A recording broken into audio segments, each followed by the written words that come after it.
Hi everybody, this is Sim Santos from BMW of Myrtle Beach. Today's tech tip is about BMW's backup assistant. We get it going by pressing on our parking sensor and making sure we click on backup assistant. At that point, we review the instructions on the screen. It says to engage reverse gear, we put it in reverse, and then basically just kind of with our foot on the brake to control the speed, allow the car to back up the last, in this case, about 140 feet. It'll go up to your last 164 feet maximum.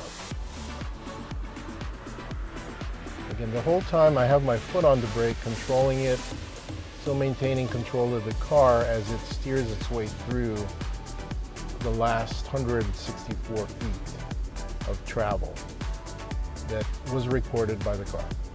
As it approaches the end, it gives us a note that we're reaching the end of the route.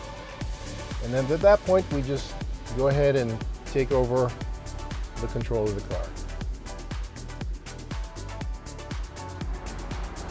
So that's today's tech tip on BMW's backup assistant.